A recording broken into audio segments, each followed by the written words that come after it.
ये इस कहानी का छठा एपिसोड है। जिन्होंने भी इस सीरीज के पहले वाले एपिसोड नहीं देखे वो सभी जाकर पहले के 5 एपिसोड देखाओ, फिर इस एपिसोड को देखना। तो चलो अब आज का एपिसोड शुरू करते हैं। इस एपिसोड की शुरुआत में हम देखते हैं लिन टियान बड़ी ही बदतमीजी से मास्टर सियोल और उनके साथ खड़े दोनों डिसाइपल्स से अपने पैसे मांगने लगता है। मगर यूं लिन टियान को खुद से बदतमीजी करता देख वो दोनों डिसाइपल्स काफी गुस्से से लिन टियान से कहते हैं, आखिर तुमने हमें अभी क्या कहा। मगर तभी हम साइड में योंग और सैम बोंग को देखते हैं जो कि एक दूसरे से कहते हैं ये लोग अब काफी बड़े खतरे में है, क्योंकि जिस इंसान से ये लोग उलझ रहे हैं वो असल में एक मॉन्स्टर है। तभी हमें लिन टियान को दिखाया जाता है जो कि कुनलुन के उन लोगों से काफी गुस्से में कहता है, हमारे इस बार में फ्री का खाना नहीं मिलता और ना ही यहाँ पर किसी तरह का उधार चलता है। लिन टियान की इतनी एरोगेंस को देखकर अब मास्टर सियोल को भी काफी ज्यादा गुस्सा आ जाता है और वो गुस्से में अपने डिसाइपल से कहते हैं, जाओ इस बदतमीज इन कीपर को जरा सबक सिखाकर आओ ताकि ये थोड़े से मैनर्स सीख सके। आगे से वो दोनों डिसाइपल्स काफी ज्यादा खुश होकर अपने मास्टर से ठीक है कहते हैं। मगर चियोन को कुछ ना बोलता देख मास्टर सियोल चियोन से बड़े ही कोल्ड तरीके से पूछते हैं, क्या तुम अपने मास्टर के ऑर्डर्स को नहीं मानोगे। लेकिन तभी उस बार में मास्टर योशी आ जाते हैं और वो बार में आते ही कहने लगते हैं, हालांकि अभी सिर्फ एक ही दिन बीता है मगर मैंने तुम्हें फिर भी काफी ज्यादा मिस किया। तभी लिन टियान भी मास्टर योशी का बार में वेलकम करता है, लेकिन दूसरी तरफ वहां खड़े मास्टर सियोल मास्टर योशी को उस बार में देखकर काफी ज्यादा हैरान हो जाते हैं और वो मन ही मन सोचता है, आखिर मास्टर योशी इस बार में क्या कर रहे हैं। ये सोचने के बाद वो मास्टर योशी के पास जाकर उन्हें ग्रीट करते हुए कहता है, एल्डर योशी, सोचा नहीं था कि आपसे फिर से इतनी जल्दी मुलाकात हो जाएगी। आगे से हम मास्टर योशी को देखते हैं जो कि सियोल की बातों में बिल्कुल भी इंटरेस्ट नहीं ले रहे होते और वो थोड़ा सोचते हुए सियोल से कहते हैं, अगर मैं गलत नहीं हूं तो तुम शायद सियोल वांग हो। आगे से सियोल अपने डिसाइपल से चिल्लाकर कहता है, आखिर तुम तीनों वहां खड़े क्या कर रहे हो, चलो जल्दी से एल्डर योशी को ग्रीट करो। आगे से वो दोनों डिसाइपल्स भी मास्टर योशी को ग्रीट करने लगते हैं, लेकिन तभी पीछे से लिन टियान उन सभी कुनलुन के लोगों से कहता है, अब जबकि तुमने एक दूसरे के साथ ग्रीटिंग्स को एक्सचेंज कर ही लिया है तो चलो अब जल्दी से तुम तीनों मेरे पीछे आओ। वहीं हम सियोल को देखते हैं जो कि लिन टियान को देखते हुए सोच रहा होता है, सच में ये कितने कमाल की बात है कि ये लड़का मास्टर योशी का फ्रेंड है, अब मैं इसे ऑफेंड नहीं कर सकता। ये सोचने के बाद वो तीनों लिन टियान के साथ खुले मैदान में आ जाते हैं। आगे से लिन टियान उन तीनों को एक पत्थर की तरफ इशारा करते हुए कहता है, जबकि तुम तीनों के पास देने को पैसे नहीं है तो तुम तीनों को अब अपने बिल को चुकाने के लिए इस पत्थर से कई सारे टेबल्स को बनाना होगा। आगे से वो तीनों सोचने लगते हैं, आखिर ये लड़का किस तरह की नॉनसेंस बातें कर रहा है। तभी लिन टियान वापस से एक लकड़ी के टुकड़े को उठाकर उन लोगों से कहता है, मैं इस पत्थर के छोटे छोटे टुकड़े कर रहा हूं ताकि तुम आसानी से उन पत्थरों की मदद से टेबल्स को बना सको। ये बोलने के बाद लिन टियान उस लकड़ी के टुकड़े की मदद से उस बड़े पत्थर पर एक कैजुअल सा अटैक करता है। मगर साइड में खड़े वो दोनों डिसाइपल्स यू लिन टियान को लकड़ी के टुकड़े को हिलाता देख जोर जोर से हंसने लगते हैं और सोचते हैं, लगता है ये लड़का सच में पागल है। मगर अगले ही पल हम देखते लिन टियान के उस अटैक से उस पत्थर के टुकड़े टुकड़े हो जाते हैं और वो पत्थर जैसे ही टूटता है हम देखते हैं उन तीनों को तो इस बात पर यकीन ही नहीं हो रहा होता। फिर हमें बार के अंदर का सीन दिखाया जाता है जहां पर कि हम मास्टर योशी को देखते हैं जो कि चियोन से कहते हैं, देखो हमारी मुलाकात वापस से हो गई। आगे से चियोन भी मुस्कुराते हुए कहता है, हाँ एल्डर। फिर हमें बाहर का सीन दिखाया जाता है जहां पर कि वो तीनों अभी भी इस बात पर बिलीव नहीं कर पा रहे होते कि लिन टियान ने सिर्फ एक लकड़ी के टुकड़े से उस इतने बड़े पत्थर को इतनी आसानी से तोड़ दिया। तभी लिन टियान उनसे कहता है, जैसे टेबल्स अंदर है तुम्हें भी इन पत्थरों की मदद से उसी तरह के टेबल्स बनाने हैं। वहीं सियोल लिन टियान की स्ट्रेंथ को देखकर सोच रहा होता है कि ये कोई आम सा इंसान नहीं है, ये जरूर ही कोई हिडन मास्टर है। तभी लिन टियान उन लोगों से कहता है, तुम लोगों को हर एक नूडल बोल के बदले एक टेबल बनाना होगा, इसका मतलब तुम्हें टोटल 3 टेबल्स को बनाना होगा, तभी तुम तीनों यहां से जा सकते हो। और हाँ, टेबल्स को अच्छे से बनाना। आगे से वो तीनों कहते हैं, ये तो बिल्कुल नामुमकिन है। इस बात को सुनकर लिन टियान उनसे कहता है, फिर तो तुम यहां से कभी भी नहीं जा सकते। वहीं हम बार के अंदर का सीन देखते हैं जहां पर कि मास्टर योशी और चियोन अभी भी एक दूसरे से बातें कर रहे होते हैं। फिर सीन चेंज होता है, हम डिमोनिक गार्डन नाम की एक जगह को देखते हैं। फिर हमें उस किंगडम के अंदर का सीन दिखाया जाता है जहां पर कि ब्लैक ड्रैगन बैठा हुआ होता है। फिर वो गोल्डन टाइगर क्लैन के लीडर से कहता है, तो तुमने मेरे भाइयों को वहां पर मरने के लिए छोड़ दिया और खुद अपनी जान बचाकर वहां से भाग आए, क्या मैं सही कह रहा हूं। आगे से गोल्डन टाइगर क्लैन का लीडर अपने घुटनों के बल बैठकर ब्लैक ड्रैगन से माफी मांगने लगता है। आगे से ब्लैक ड्रैगन कहता है, चलो तो मुझे ये बताओ कि आखिर ये सब किसने किया। आगे से गोल्डन टाइगर क्लैन का लीडर ब्लैक ड्रैगन से कहता है, जिसने तुम्हारे भाइयों को मारा वो पर्सन कुनलुन माउंटेन में रहता है। कुनलुन के नाम को सुनकर तो ब्लैक ड्रैगन को और भी ज्यादा गुस्सा आने लगता है और वो गुस्से में उस लीडर से पूछता है, क्या वो पर्सन कुनलुन एकेडमी का कोई मास्टर था। आगे से गोल्डन टाइगर क्लैन का लीडर कहता है, नहीं, वो पर्सन तो कुनलुन बार में काम करने वाला एक कुक है। आगे से ब्लैक ड्रैगन कहता है, क्या एक कुक।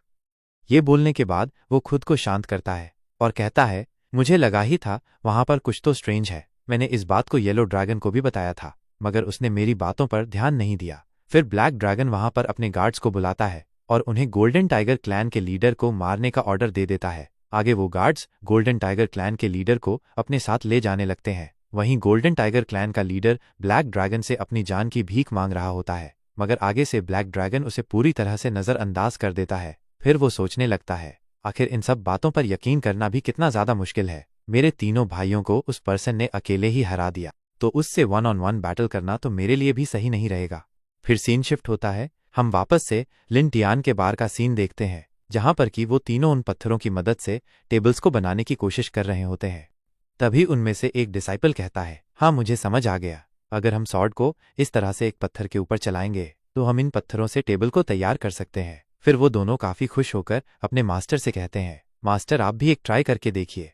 आगे से मास्टर सियोल कहते हैं, मैं एक दाओइस्ट मास्टर हूँ, आखिर मैं उस यंग लड़के की बात मानकर ये सब काम कैसे कर सकता हूँ, मैं तो यहाँ से जा रहा हूँ। ये बोलकर मास्टर सियोल वहां से जाने लगते हैं और जाते हुए वो उन डिसाइपल्स को भी अपने साथ चलने को कहते हैं। मगर आगे से एक डिसाइपल कहता है, लेकिन मास्टर अगर हमें उस लड़के ने पकड़ लिया तो। आगे से मास्टर सियोल गुस्से से उस डिसाइपल से कहते हैं, क्या तुम अपने मास्टर यानी मुझे फॉलो करोगे या फिर एक कुक की बात मानकर यहाँ ये घटिया सा काम करोगे। इस बात को सुनकर वहां खड़ा दूसरा डिसाइपल कहता है, अच्छा, तो मैं अंदर बार में चेक करके आता हूँ कि आखिर वो पर्सन अभी कहाँ पर है। फिर नेक्स्ट सीन में वो डिसाइपल दरवाजे के पीछे छुपकर देखता है कि अभी लिन टियान का ध्यान उन लोगों पर नहीं है। ये देखकर वो फटाफट से मास्टर सियोल के पास जाकर इस बात को बताने लगता है। आगे से मास्टर सियोल कहते हैं, चलो तो जल्दी से यहाँ से निकलते हैं। वो दोनों डिसाइपल्स भी मास्टर सियोल के पीछे पीछे जाने लगते हैं। तभी उनमें से एक डिसाइपल कहता है, मास्टर, लेकिन अब हम चियोन का क्या करें, उसे कैसे बाहर बुलाए। आगे से मास्टर सियोल कहते हैं, चियोन को देखकर लग रहा था कि उसे ये जगह काफी पसंद है, तो अब हमें अपने मिशन पर चियोन के बिना ही जाना होगा। तभी हम बार के अंदर का सीन देखते हैं, जहां पर कि लिन टियान मुस्कुराते हुए चियोन से पूछता है, आखिर तुम्हारी ट्रेनिंग कहाँ तक पहुंची।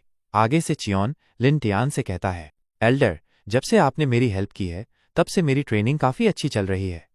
आगे से लिन टियान उसे कहता है, हाँ, मगर मेरी एक बात हमेशा याद रखना, कभी भी घमंडी मत बनना, क्योंकि ये दुनिया काफी बड़ी है। आगे से चियोन कहता है, ठीक है एल्डर, मैं हमेशा इस बात को याद रखूंगा। तभी वहां पर मास्टर योशी भी आ जाते हैं और वो वहां आकर लिन टियान से कहते हैं, अगर मुझे पहले पता होता कि ये लड़का तुम्हारा डिसाइपल है तो मैं इस लड़के से और भी अच्छे से पेश आता। आगे से चियोन कहता है, मास्टर योशी, आप शायद कुछ गलत समझ रहे हैं, आखिर मुझ जैसा एवरेज कल्टीवेटर एल्डर लिन टियान का डिसाइपल कैसे हो सकता है। चियोन की इस बात को सुनकर मास्टर योशी काफी ज्यादा सरप्राइज हो जाते हैं और वो मन ही मन सोचने लगते हैं, आखिर ये लड़का कितना ज्यादा हम्बल है। फिर मास्टर योशी चियोन से कहते हैं, चियोन, अगर तुम चाहो तो मैं तुम्हें कुछ मार्शल आर्ट के लेसन सिखा सकता हूँ। आगे से हम चियोन को देखते हैं, जो कि ये सब सुनकर मन ही मन सोच रहा होता है कि एक मार्शल आर्ट का लेसन, वो भी मास्टर योशी से, ये तो सच में एक काफी प्रेशियस अपॉर्चुनिटी है, लेकिन मेरे पास ऑलरेडी एक मास्टर है तो मैं इन्हें अपना मास्टर नहीं बना सकता। ये सोचने के बाद चियोन मास्टर योशी से कहता है, मास्टर, मैं कुनलुन एकेडमी का डिसाइपल हूँ, तो मैं सिर्फ उन्हीं लोगों से टीचिंग ले सकता हूँ जो कि हमारे कुनलुन से रिलेटेड है। आगे से मास्टर योशी कहते हैं, सच में तुम्हारी बातें कितनी ज्यादा फ्रस्ट्रेटिंग है। तभी वहां बैठा लिन टियान अचानक से पीछे की ओर देखने लगता है और अगले ही पल वो खड़ा होकर बाहर मैदान की ओर जाने लगता है, जहां पर कि उसने उन तीनों को टेबल बनाने को कहा था। यूं लिन टियान को अचानक से जाता देख मास्टर योशी कहते हैं, आखिर अब तुम कहाँ जा रहे हो। आगे से लिन टियान कहता है, वो क्या है ना, मुझे कुछ जरूरी काम याद आ गया, तुम लोग बैठो, मैं उस काम को खत्म करके आता हूँ। फिर हम उन तीनों कुनलुन के वॉरियर्स को देखते हैं, जो कि बड़ी ही तेजी से वहां से भाग रहे होते हैं, लेकिन तभी लिन टियान उनके आगे आकर खड़ा हो जाता है। ये देखकर तो मास्टर सियोल काफी ज्यादा हैरान हो जाते हैं और वो बड़ी हैरानी से कहता है, आखिर ये पर्सन यहाँ पर हमारे आगे कैसे आ गया। लेकिन तभी हम देखते हैं लिन टियान उन्हें पीटने लगता है और वो तीनों दर्द के मारे जोर जोर से चिल्लाने लगते हैं। उनकी आवाज सुनकर चियोन और मास्टर याओशी भी उस मैदान में आ जाते हैं और वो देखते हैं कि कुनलुन के उन तीनों वॉरियर्स को लिन टियान ने मार मारकर जमीन पर लेटा रखा होता है। फिर सीन चेंज होता है, हमें एक असैसिन्स की गिल्ड को दिखाया जाता है जहां पर कि एक ओल्ड मास्टर सफाई कर रहा होता है। तभी हम देखते हैं वहां पर ब्लैक ड्रैगन आ जाता है। फिर ब्लैक ड्रैगन उस ओल्ड मास्टर को ग्रीट करता है। आगे से वो ओल्ड मास्टर ब्लैक ड्रैगन से कहता है, आखिर कितने सालों बाद तुम्हें देख रहा हूं ब्लैक। अब ये बताओ कि आखिर तुम हमारी इस असैसिन गिल्ड में क्यों आए हो। आगे से ब्लैक ड्रैगन कहता है, मुझे नहीं लगता कि ये सब मुझे तुम्हें बताने की जरूरत है। तुम मुझे ये बताओ, क्या अभी भी तुम्हारे एक स्टार असैसिन की कीमत 10 टेल्स और 5 स्टार असैसिन की कीमत 100 टेल्स ही है। आगे से वो ओल्ड मास्टर कहता है, हाँ तुम सही हो। आगे से ब्लैक ड्रैगन उस ओल्ड मास्टर को 200,000 सिल्वर टेल्स देते हुए कहता है, ये लो 2 लाख सिल्वर टेल्स। इतने सारे पैसों को देखकर वो ओल्ड मास्टर काफी ज्यादा हैरान हो जाता है और वो मन ही मन सोचने लगता है, आखिर ये इतनी बड़ी अमाउंट किसे मरवाने के लिए दे रहा है। ये सोचने के बाद वो ओल्ड मास्टर ब्लैक ड्रैगन से कहता है, ये अमाउंट तो सच में काफी ज्यादा बड़ी है, कहीं तुम वुडोंग सेक्ट के लीडर को तो नहीं मरवाना चाहते। आगे से ब्लैक ड्रैगन अपने कपड़ों में से एक कागज को बाहर निकालता है और उस कागज के टुकड़े को उस ओल्ड मास्टर को दे देता है। हम देखते हैं उस कागज के ऊपर लिन टियान की इमेज बनी होती है और साथ ही साथ उसमें लिन टियान के बारे में भी लिखा हुआ होता है। उस कागज को देखकर तो वो ओल्ड मास्टर काफी ज्यादा हैरान हो जाता है और कहता है, क्या तुमने 200,000 सिल्वर टेल्स सिर्फ इस मामूली से कुक को मरवाने के लिए दी हैं। आगे से ब्लैक ड्रैगन कहता है, तुम इसे बिल्कुल भी अंडर एस्टिमेट मत करो। जैसा तुम सोच रहे हो वैसा बिल्कुल भी नहीं है। ये इंसान एक मॉन्स्टर है, इसने मेरे तीनों भाइयों को अकेले ही मार दिया। आगे से हम उस ओल्ड मास्टर को देखते हैं जो कि ब्लैक ड्रैगन की बातों पर बिल्कुल भी ध्यान नहीं दे रहा होता। उसका सारा का सारा ध्यान तो बस पैसों पर होता है और अगले ही पल वो उन पैसों के बॉक्स को उठाकर ब्लैक ड्रैगन से कहता है, चलो तो ठीक है, मैं तुम्हारी इस डील को एक्सेप्ट करता हूं। नेक्स्ट सीन हमें लिन टियान के बार का दिखाया जाता है जहां पर कि हम देखते हैं मास्टर याओशी काफी हैरान होकर चियोन से पूछ रहे होते हैं, क्या तुम लोग सच में नामगुंग फैमिली जा रहे थे। आगे से चियोन अपना सर हाँ में हिलाता है। फिर मास्टर याओशी चियोन से कहते हैं, अगर तुम्हें नामगुंग फैमिली जाना ही है तो तुम्हारे लिए यही अच्छा होगा कि तुम वहां अकेले जाओ, क्योंकि अगर तुम वहां अपने मास्टर और सीनियर्स के साथ गए तो तुम्हें वहां पर खूब इंसल्ट झेलनी पड़ेगी। इस बात को सुनकर चियोन काफी सीरियस होकर सोचने लगता है, मास्टर याओशी की बात सही है, क्योंकि मेरे मास्टर और सीनियर्स को सिर्फ फ्री की चीजें चाहिए, वो खुद से कुछ भी अर्न नहीं करना चाहते। मुझे इस बारे में अपने मास्टर से बात करनी चाहिए। फिर हम बाहर मैदान का सीन देखते हैं जहां पर कि वो तीनों टेबल्स बना रहे होते हैं। हम देखते हैं वहां खड़े दोनों डिसाइपल्स को टेबल्स बनाने में काफी मजा आ रहा होता है, मगर वहीं मास्टर सियोल इस चीज से बिल्कुल भी खुश नहीं होते।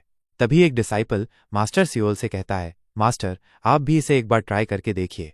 मगर आगे से मास्टर सियोल कोई भी जवाब नहीं देते, बस मुंह फुलाए खड़े रहते हैं। तभी दूसरा डिसाइपल कहता है, मुझे तो अब भूख भी लगने लगी है। लेकिन तभी लिन टियान वहां उन तीनों के पास आ जाता है और वहां आकर कहता है, अगर तुम लोगों को भूख लगी हो तो अंदर आकर खाना खा सकते हो। इस बात को सुनकर वो दोनों डिसाइपल्स काफी ज्यादा खुश हो जाते हैं और वो दोनों लिन टियान से पूछते हैं, क्या हम यहाँ खाना खा सकते हैं। आगे से लिन टियान कहता है, हाँ, मगर जितनी प्लेट्स नूडल्स की खाओगे उतने ही और टेबल्स भी बनाने होंगे। ये सुनते ही उन दोनों डिसाइपल्स के चेहरों की खुशी अगले ही पल गायब हो जाती है। तभी वहां चियोन भी आ जाता है और अपने मास्टर से कहता है, मास्टर मैं आपसे कुछ जरूरी बात करना चाहता हूँ। आगे से उसके मास्टर कहते हैं, आखिर अब तुम्हें क्या बात करनी है। चियोन कहता है, मास्टर मुझे लगता है कि हमारे लिए बेहतर यही होगा कि मैं नामगुंग फैमिली अकेले जाऊं। इस बात को सुनकर उसके मास्टर और दोनों सीनियर्स गुस्से में उसे घूरते हैं और कहते हैं, आखिर तुम वहां अकेले कैसे जा सकते हो जबकि तुम्हारे मास्टर और सीनियर्स यहां मौजूद है। आगे से चियोन कहता है, मास्टर अगर हम आज ही नामगुंग के लिए नहीं निकले तो हम उस दिन तक वहां नहीं पहुंच पाएंगे जिस दिन का हमने उनसे मिलने का वादा किया है। मास्टर सियोल चियोन के इस बिहेवियर को देखकर सोचते हैं, आखिर इसे हो क्या गया है, इसकी हिम्मत कैसे हुई मेरे सामने इतना एरोगेंटली बात करने की।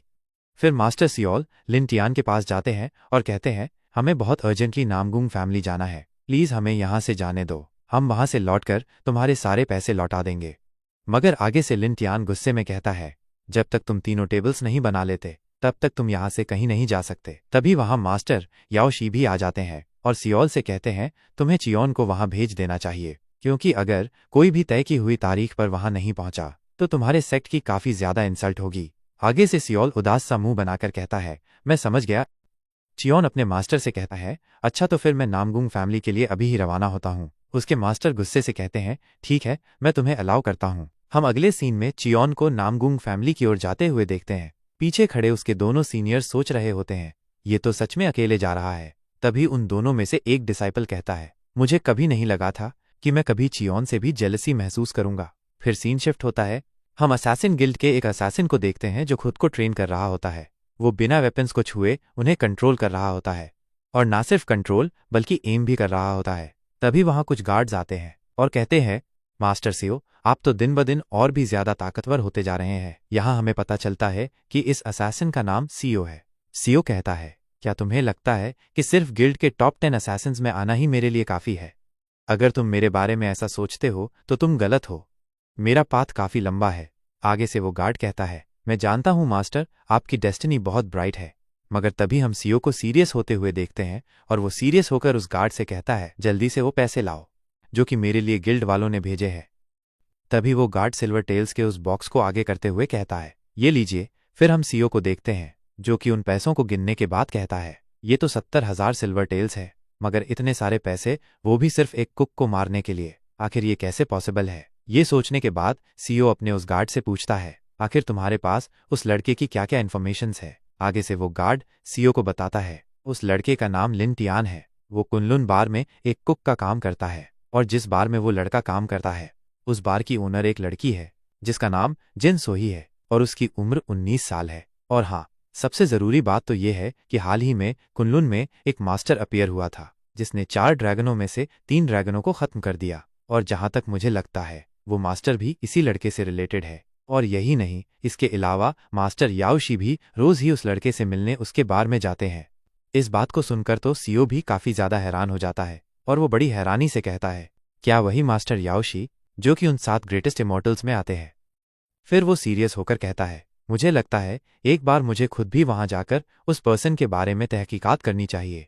फिर हम अगले दिन सुबह का सीन देखते हैं। हमें लिन टियान के बार का सीन दिखाया जाता है जहां पर जिन सोही लिन टियान को चिकन काटना सिखा रही होती है। तभी लिन टियान सोचता है, इस चिकन की डिश बनाना इतना मुश्किल भी नहीं है, हम इसे अपने नए फूड मेन्यू में ऐड कर सकते हैं। ये सोचने के बाद लिन टियान जिन सोही से कहता है, मिस जिन, क्या मैं भी एक बार इस चिकन को बनाकर देख सकता हूँ? आगे से जिन सोही कहती है, मिस्टर लिन, ये हमारे पास आखिरी चिकन है। अगर हमें और चिकन चाहिए तो हमें पहले इस चिकन का मीट बेचकर पैसे इकट्ठे करने होंगे। इस बात को सुनकर लिन टियान कहता है, तुम फिक्र मत करो, मैं शाम होने तक चिकन्स के लिए पैसे इकट्ठे कर लूंगा।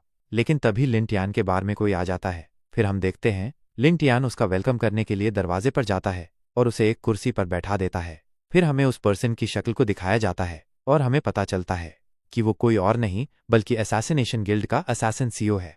तभी सीओ उस बार के चारों तरफ देखने लगता है। उसकी नज़र किम योंग और उसके दोनों साथियों पर जाती है और उन्हें देखकर वो खुद से कहता है, मुझे उन तीनों में से सिर्फ हरे कपड़ों वाले लड़के से मार्शल ऑरा सेंस हो रहा है, बाकी दोनों में मुझे कुछ भी सेंस नहीं हो रहा। तभी लिन टियान उससे उसका ऑर्डर लेने लगता है। आगे से सीओ लिन टियान को देखते हुए कहता है, इस लड़के की बॉडी में भी एनर्जी नहीं है। ये सोचने के बाद वो लिन टियान को ऑर्डर देते हुए पूछता है, आखिर तुम्हारे बार में कौन कौन सी फूड आइटम्स है? आगे से लिन टियान कहता है, हमारे पास नूडल्स, डम्पलिंग और हाँ, लांगजी भी है। कहानी में आगे बढ़ने से पहले मैं आपको बता दूं कि यहाँ पर लिन टियान मीट को लांगजी बोल रहा है ताकि लोग इसे कोई नई डिश समझकर ऑर्डर कर लें। लिन टियान की बात को सुनकर आगे से सीओ लिन टियान से पूछता है, आखिर ये लांगजी कौन सी फूड आइटम है? आगे से लिन टियान कहता है, ठीक है, मैं आपके लिए लांगजी ले आता हूँ, फिर आप खुद ही खाकर चेक कर लीजिए कि लांगजी किसे कहते हैं। ये बोलकर लिन टियान किचन की ओर जाने लगता है, लेकिन तभी पीछे से सीओ आवाज मारते हुए कहता है, मुझे लांगजी नहीं चाहिए, मैं तो बस यूं ही पूछ रहा था। मगर आगे से लिन टियान उसे इग्नोर करके वहां से चला जाता है। फिर सीओ खुद से कहता है, आखिर अब इससे क्या ही फर्क पड़ता है, मैं कौन सा यहाँ कोई फूड टूर पर आया हूँ। लेकिन तभी लिन टियान उसका ऑर्डर लेकर आ जाता है और उस ऑर्डर को सीओ के टेबल पर रखते हुए कहता है, ये रही आपकी लांगजी। हम देखते हैं सीओ तो काफी ज्यादा हैरान हो जाता है और वो सोचने लगता है, ये पर्सन तो खाना बनाने में काफी ज्यादा फास्ट है। ये सोचने के बाद वो लिन टियान की तारीफ करते हुए कहता है, तुम तो सच में काफी ज्यादा फास्ट हो। आगे से लिन टियान मुस्कुराते हुए सीओ से कहता है, शुक्रिया सर। फिर लिन टियान वहां से चला जाता है। वहीं हम सीओ को देखते हैं जो कि उस मीट को खाने लगता है। वहीं साइड से किम योंग और उसके दोनों साथी भी उसी मीट को देख रहे होते हैं, जिससे कि उनके मुंह में भी पानी आने लगता है। लेकिन तभी हम देखते हैं बार में मास्टर याओशी भी आ जाते हैं। वहीं हम सीओ को देखते हैं जो कि मास्टर याओशी को देखकर सोचने लगता है, ये तो बेगर सेक्ट के लीडर मास्टर याओशी है, इस समय के सबसे शक्तिशाली मास्टर्स में से एक। क्या ये सच में यहाँ पर डेली आते हैं? फिर वो मास्टर याओशी को देखते हुए धीमे से कहता है, ये जरूर ही यहाँ पर उस कुक से मिलने आए होंगे चलो तो देखते हैं आखिर वो कुक है कौन जिससे कि मास्टर याओशी यहाँ पर मिलने आए हैं। तभी हम देखते हैं वहाँ पर लिन टियान आ जाता है और सीओ जैसे ही लिन टियान को देखता है वो तो काफ़ी ज़्यादा हैरानी से सोचने लगता है क्या यही मामूली सा इंसान वो कुक है। और फिर हम वापस से लिन टियान को देखते हैं जो कि मास्टर याओशी से कहता है अच्छा तो तुम आए हो। आगे से मास्टर याओशी लिन टियान को एक मेडिसिनल हर्ब देते हुए कहते हैं ये लो ये मैं तुम्हारे लिए लाया हूँ। आगे से लिन टियान कहता है मगर मैं इन हर्ब्स को नहीं खाता। तभी मास्टर याओशी जिन सोही की तरफ देखते हुए कहते हैं अच्छा अगर तुम हर्ब्स नहीं खाते तो तुम ये अपने साथ वाली लड़की को दे देना। वैसे भी ये हर्ब 200 साल पुरानी है और इस हर्ब का नाम जिनसिंग है। फिर लिन टियान भी मास्टर याओशी से उस हर्ब को ले लेता है और उसे लेते हुए कहता है तुम सच में मेरे एक काफ़ी अच्छे दोस्त हो। आगे से मास्टर याओशी कहते हैं नहीं ऐसी कोई भी बात नहीं है वो बस आज मेरा मूड काफ़ी ज़्यादा अच्छा था।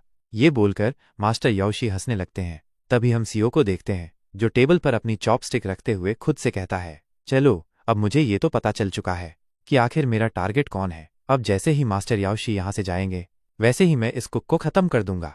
लेकिन तभी हम देखते हैं सीओ को वहाँ पर ब्लड की स्मेल आने लगती है जिससे कि उसे काफ़ी बड़ा झटका लगता है।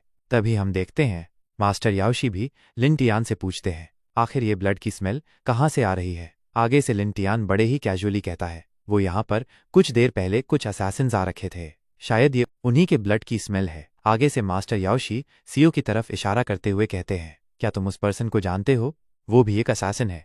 इस बात को सुनकर हम लिन टियान को देखते हैं जिसे कि कोई भी फर्क नहीं पड़ता और वो मास्टर याओशी से कहता है आप इस बारे में बिल्कुल भी चिंता मत कीजिए आप बस उसे इग्नोर करिए। इस बात पर मास्टर याओशी लिन टियान से पूछते हैं आखिर तुम एक असैसिन को इग्नोर कैसे कर सकते हो जबकि तुमने अभी कुछ देर पहले ही कुछ असैसिन्स को मारा है। आगे से लिन टियान कहता है वो अभी कोई असैसिन नहीं वो अभी इस बार का एक कस्टमर है और जब तक वो मुझे कोई नुकसान नहीं पहुंचाता तब तक मैं भी उसे बिना किसी रीज़न के नहीं मार सकता। और हम देखते हैं ये सब बातें सीओ को बिल्कुल साफ साफ सुन रही होती है। फिर मास्टर याओशी लिन टियान से कहते हैं चलो तो ठीक है जैसा तुम्हें ठीक लगे तुम वैसा करो। फिर हम सीओ को देखते हैं जो कि इन सब बातों को सुनने के बाद काफ़ी ज़्यादा डर गया होता है और वो मन ही मन सोचता है मेरे आने से पहले भी यहाँ फॉरेस्ट में कई सारे असैसिन्स मौजूद थे मैंने भी यहाँ आते समय उन्हें नोटिस कर लिया था लेकिन क्या वो सभी असैसिन्स मारे गए ये सोचकर वो बेचारा और भी ज़्यादा डरने लगता है। तभी हम वापस से मास्टर याओशी को देखते हैं जो कि वापस से किसी बच्चों की तरह बिहेव करते हुए लिन टियान से अपने साथ बैठकर वाइन पीने को कहते हैं। तभी हम सीओ को भी देखते हैं जो कि लिन टियान को देखकर कहता है अब जैसे जैसे मैं इस लड़के को देख रहा हूँ वैसे वैसे मुझे और भी ज़्यादा डर लग रहा है। हम देखते हैं डर के मारे सीओ का पूरा शरीर कांप रहा होता है। वहीं मास्टर याओशी भी उसे नोटिस करते हुए लिन टियान से कहते हैं देखो उसके तो तुम्हारी बातों से ही पैर कांपने लगे हैं अब उसे देखकर लग रहा है कि वो बस कुछ ही देर में यहाँ से भागने वाला है। आगे से लिन टियान कहता है मैंने तुम्हें कहा था कि तुम उसे इग्नोर करो और उसे अपना खाना शांति से खाने दो। फिर हम दूसरी तरफ सीओ को देखते हैं जो कि अपने खाने को खत्म करने के बाद जिन सोही के पास आकर उसे उस खाने के पैसे देते हुए पूछता है मिस आखिर मेरा बिल कितना बना। आगे से जिन सोही कहती है सर आपका बिल 145 सिल्वर टेल्स का बना। ये सुनकर सीओ काफ़ी सरप्राइज होकर कहता है क्या ये तो काफ़ी ज़्यादा है। आगे से जिन सोही कहती है सर वो इसलिए क्योंकि आपने हमारे बार की सबसे महंगी डिश खाई है। तभी हम योंग को देखते हैं जो कि उस बचे हुए मीट की तरफ अपनी लार टपकाए जा रहा होता है। फिर नेक्स्ट सीन में हम देखते हैं सीओ बिल चुकाकर उस बार से जाने लगता है मगर जैसे ही वो बार के बाहर पहुंचता है वो वहां से बड़ी ही तेजी से अपनी जान बचाकर भागने लगता है। तभी बार के बाहर खड़े सीओ के साथी सीओ को घबराया देख सीओ से कहते हैं सीनियर ब्रदर आखिर आप भाग क्यों रहे हैं। आगे से सीओ उन लोगों से कहता है क्योंकि अंदर एक मॉन्स्टर है अगर तुम लोग भी अपनी जान बचाना चाहते हो तो जल्द से जल्द यहाँ से भागो। फिर वो सभी लोग वहां से भागने लगते हैं। फिर हम 1 महीने पहले का सीन देखते हैं। हम एक माउंट टियान नाम की जगह को देखते हैं जहां पर एक केव के अंदर कोई पर्सन कल्टिवेट कर रहा होता है मगर अगले ही पल वो अपनी कल्टिवेशन खत्म करके अपनी आंखें खोल लेता है और हम देखते हैं कि कल्टिवेशन खत्म करने के बाद उसकी बॉडी से काफ़ी ज़्यादा डेंस ऑरा निकल रहा होता है। फिर वो पर्सन ज़ोर ज़ोर से हंसने लगता है और कहता है मैंने आखिर कर दिखाया। फिर हमें कहानी का राइटर इस पर्सन के बारे में बताता है। इस पर्सन का नाम चेंग शू है और ये हेवनली डीमन सेक्ट का लीडर था जिसके नीचे लाखों प्रैक्टिशनर्स काम करते थे मगर फिर भी चेंग शू अपनी इस पोजीशन से खुश नहीं था। वो इस पूरी दुनिया को अपनी मुट्ठी में करना चाहता था। फिर एक दिन हेवेंस ने उसे एक विश ग्रांट की जिसमें कि चेंग शू ने हेवेंस से एक हेवनली टेक्निक मांगी। आगे से हेवेंस ने भी चेंग शू को एक हेवनली टेक्निक की किताब दे दी जिसका कि नाम डीमन डिवाइन टेक्निक था और चेंगशू की ये टेक्निक कुछ हद तक लिन टियान की टेक्निक जैसी ही है। इस टेक्निक की मदद से उसकी बॉडी भी इवॉल्व होकर ओल्ड एज से वापस यंग एज में आ गई। फिर सीन प्रेजेंट में आता है। हम देखते हैं चेंगशू अपनी पावर्स को देखकर काफी ज्यादा खुश हो रहा होता है। फिर वो उसी टेक्निक की थर्ड स्टेज को कल्टिवेट करने लगता है। मगर जैसे ही वो थर्ड स्टेज को कंप्लीट करता है, हम देखते हैं कि वो अपनी मेमोरीज खो देता है। वो कहता है, आखिर मैं कहाँ पर हूँ और मैं कौन हूँ। यहाँ पर हमें पता चलता है कि चेंगशू अपनी पुरानी सभी मेमोरीज भूल चुका है। फिर अगले सीन में वो अपने हाथों में बंधी हुई हथकड़ियों को तोड़ देता है और केव से बाहर निकलने लगता है। फिर नेक्स्ट सीन में वो एक माउंटेन क्लिफ पर आकर खड़ा हो जाता है और कहता है, आखिर मैं इस जैसी जगह पर कर क्या रहा था, मगर न जाने क्यों मेरी बॉडी के अंदर काफी सारी इमेंस एनर्जी महसूस हो रही है। फिर चेंगशू पास वाले एक बड़े माउंटेन पर जोरदार हमला करता है और देखते ही देखते वो पूरा का पूरा माउंटेन ही टूट जाता है। ये देखकर चेंगशू जोर जोर से हंसने लगता है। अगले ही पल वो छलांग मारकर वहां से गायब हो जाता है। अब स्टोरी वापस प्रेजेंट में आती है, जहां पर कि हम सीओ को देखते हैं, जो कि अपने साथियों से कह रहा होता है, तुम सभी लोग मेरी बात को ध्यान से सुनो। आगे से उसके सभी साथी भी उसकी बात सुनने लगते हैं। सीओ कहता है, वो बार में काम करने वाला कुक कोई मामूली कुक नहीं है, असल में वो एक मॉन्स्टर है। ये सुनते ही उसके बाकी के सभी साथी भी काफी ज्यादा घबरा जाते हैं। मगर सीओ आगे कहता है, लेकिन अब हमें असैसिनेशन गिल्ड से पैसे मिल चुके हैं, तो हम चाहकर भी इस टास्क को बीच में नहीं छोड़ सकते। आगे से उसके सभी साथी कहते हैं, हाँ मास्टर, आप बिल्कुल सही कह रहे हैं। तभी हम देखते हैं वहां पे कोई आ जाता है और सीओ के साथियों से कहता है, तुम सभी लोग अपनी बकवास को बंद करो। वो सभी लोग आगे से उस पर्सन की तरफ देखने लगते हैं। फिर हमें भी उस पर्सन को दिखाया जाता है। हम देखते हैं वो कोई और नहीं बल्कि चेंगशू होता है, जो कि उछल कूद करता हुआ कुनलुन माउंटेन के एरिया में आ जाता है। फिर चेंगशू उन लोगों से कहता है, क्या तुम लोगों में से किसी के पास खाने के लिए कुछ है। सीओ उसे घूरते हुए सोचता है, ये लड़का अचानक से यहाँ पर कहाँ से आ गया, लगता है ये कोई पागल है। फिर चेंगशू कहता है, लगता है तुम सभी लोगों के कान खराब हैं, मैंने कहा मुझे कुछ खाने को दो, क्या तुमने सुना नहीं। ये सुनते ही सीओ के सभी साथी गुस्से में आकर चेंगशू पर अटैक करने के लिए आगे बढ़ने लगते हैं। मगर आगे से चेंगशू बस हल्के से जमीन पर अपने पैर को मारता है, जिससे कि हम देखते हैं उसके नीचे की जमीन टूट जाती है और अगले ही पल चेंगशू उस टूटी हुई जमीन के पत्थरों से उन सभी लोगों पर हमला कर देता है और हम देखते हैं कुछ ही पलों में सीओ के सारे साथी मारे जाते हैं। वहीं दूसरी तरफ सीओ इस पूरे नज़ारे को घबराते हुए देख रहा होता है और ये देखकर वो सोचता है, यहाँ पर तो हर कोई ही एक मॉन्स्टर है। हम देखते हैं अब वहां सिर्फ चेंगशू और सीओ बचे होते हैं। सीओ कांपते हुए पूछता है, आखिर अब तुम कौन हो। चेंगशू बड़बड़ाते हुए बोलता है, चलो मैंने अपना एक टास्क तो पूरा कर लिया, मगर इसके लिए मुझे पूरे 10 ट्राई लगे। सीओ कंफ्यूज होकर पूछता है, तुम आखिर ये क्या बकवास कर रहे हो। चेंगशू जवाब देता है, वो क्या है ना, जहां मैं अवेक हुआ था उस जगह का नाम था माउंट टियान, और मैंने टास्क लिया था कि मैं 30 छलांगों में कुनलुन पहुंचूंगा, और देखो मैंने टास्क को कंप्लीट कर दिया। और हाँ, रास्ते में मुझे 30,000 गुंडे भी मिले थे जो मुझसे पैसे मांग रहे थे, तो मैंने खुद को एक और टास्क दिया कि मैं इन सबको 5 मिनट में खत्म करूंगा। मगर उन लोगों को जल्दी मारने में मजा नहीं आ रहा था, क्योंकि जो मजा तड़पा तड़पा कर मारने में है वो जल्दबाजी में कहाँ है, इसलिए मेरा वो टास्क फेल हो गया। फिर चेंगशू काफी पोलाइट होकर सीओ से पूछता है, अब बताओ इन सब टास्क के बाद क्या मुझे भूख नहीं लगेगी। फिर वो गुस्से से चिल्लाकर कहता है, तो जब मैं तुम लोगों से खाना मांग रहा था तब तुम्हारे लोगों ने मुझ पर हमला क्यों किया। ये बोलकर चेंगशू सीओ के पास आने लगता है। सीओ डरते हुए कहता है, मुझसे दूर रहो, मेरे करीब मत आओ। ये बोलने के बाद वो चेंगशू पर अपनी कई सारी सॉर्ड से हमला कर देता है, मगर हम देखते हैं चेंगशू अपनी जगह से हिलता तक नहीं। सीओ के उस अटैक से वहां पर एक जोरदार धमाका होता है। हम देखते हैं उस धमाके में से काफी ज्यादा धुआं निकलने लगता है, मगर अगले ही पल चेंगशू उस धुएं से बाहर निकलकर सीधा सीओ के पास पहुंच जाता है और एक जोरदार पंच सीओ के कंधे पर मारता है, जिससे कि हम देखते हैं सीओ का कंधा उसके शरीर से गायब हो जाता है। सीओ दर्द से चिल्लाने लगता है। फिर चेंगशू सीओ की बॉडी को एक जोर की किक मारता है, जिससे कि सीओ की बॉडी आसमान में उड़कर गायब हो जाती है। और उन सब लोगों को खत्म करने के बाद चेंगशू कहता है, आखिर वो लोग कितने बुरे थे जो कि एक भूखे को खाना भी नहीं दे रहे थे। तो चलो फिर आज के शानदार से एपिसोड को यहीं पर खत्म करते हैं। और अब इस सीरीज का अगला एपिसोड कल शाम 5 बजे आएगा, तो उसे बिल्कुल भी मिस मत करना। और जिन भी लोगों को वीडियो अच्छी लगी है वो कमेंट सेक्शन में 10 लिखो, और जो भी लोग मुझे सपोर्ट करना चाहते हो तो वो मेंबरशिप को परचेज कर सकता है। इस वीडियो का लाइक एम रखते हैं 1800 लाइक्स का। देखते हैं आप लोग इस लाइक एम को कितनी जल्दी कंप्लीट करवाते हो। और अगर आप में से किसी के पास कोई अच्छी सीरीज है जिसे कि आप एक्सप्लेन करवाना चाहते हो तो आप लोग मुझे उस सीरीज को रेकमेंड कर सकते हो। बस कंडीशन यही है कि उसे किसी और यूट्यूबर ने पहले एक्सप्लेन ना किया हो। तो चलो फिर मैं मिलता हूँ आपको कल शाम नई वीडियो के साथ। तब तक के लिए सायोनारा। और हाँ, जाते जाते चैनल को सब्सक्राइब कर जाओ।